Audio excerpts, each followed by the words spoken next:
Hello and welcome back to more Sunbreak. With the new expansion came many important new mechanics that you want to understand and make the most out of. Namely, today we're talking the new Rampage decorations, which are effectively the new ramp up skills for the game. It was a clever way for them to bring forward the ramp up skills without the Rampage, while also actually cutting down on the many filler skills from that system that honestly very few people used. It also lets them clean up other mechanics that were a bit messy and introduce new skills to consider as well, which you'll certainly want to be aware of. So my name is Holo, welcome back to Rage Gaming, and now let's talk Rampage decorations. To craft these, you just need to go to any of the blacksmiths and select decorations, and then we have the Rampage decorations tab. Now, compared to the awkwardness of the ramp up skills, Rampage decorations are thankfully a lot more simple in concept. Your weapons now have a Rampage decoration slot, with sizes 1, 2, or 3 on each. This, interestingly, will change the nature of the meta, having a pretty large impact on what weapons will be the best. That's because the slot size on a weapon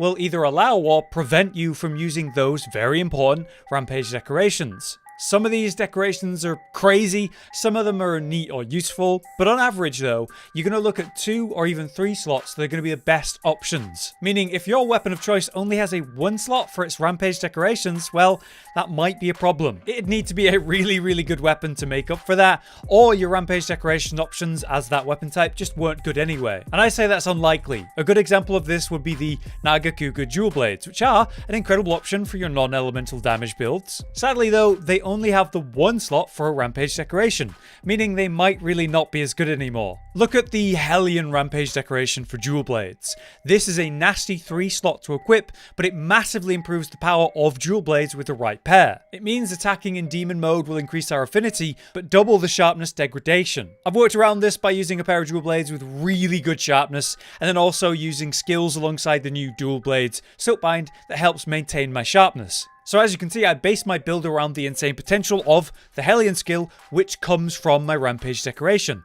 That's how relevant they can be. It's important to know that other weapons also have their own unique versions. Like, there's a unique one for artillery only, where it raises the Wyrmstake cannon's damage, and also extends the duration of Eruption Cannon Boost. We have one for switch axes, which grants special effects to vials using morph attacks. A hunting horn one increasing the performance range of effect. Sharpness restores for greatsword and charge blade when you successfully block. Or a bow one that prolongs the bow's arc shot effect. These can really change your playstyle for certain weapons, but there's also universal ones that are really good. We can skyrocket your affinity by continuously landing hits while using the Kushala Deora Rampage decoration, or we could increase the damage of blast explosions with the Teostra one, or yeah, also get the benefit of Chameleos Soul for random buffs when you land a blow. What that means obviously is we can get different soul benefits without needing to wear the set now, making them a lot more relevant. We could also get, say, Element Exploit on our weapon to improve our damage when exploiting their element weakness. These ramp up skills or soul skills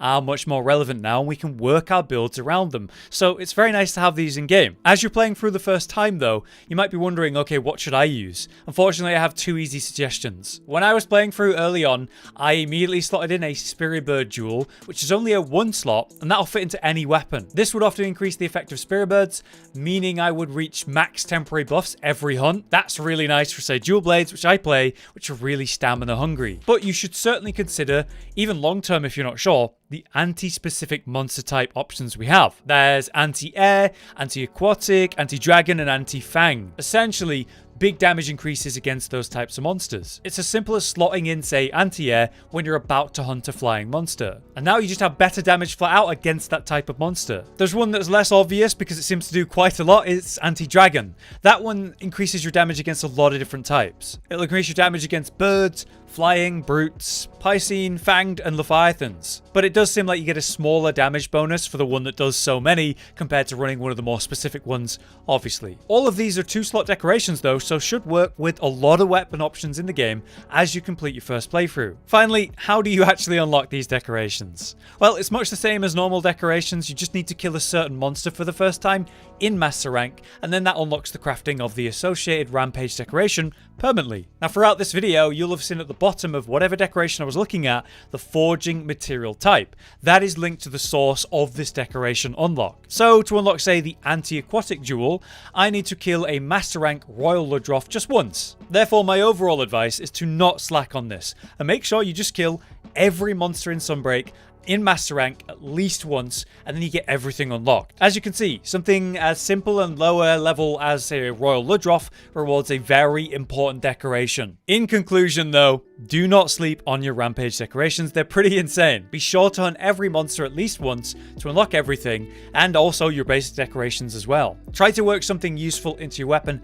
ASAP. Long term, Rampage decorations will affect the meta. Which weapons are best due to their Rampage decoration slot potential. As of now, we only have our first 1.0 selection, but you can be sure in those upcoming updates that we're going to have more unlocked, which will further change up the meta. Not every weapon right now has a unique or special Rampage decoration option yet, but I imagine that will change also in those future updates. But there you have it. That's my overview or guide to Rampage decorations and why they're so important.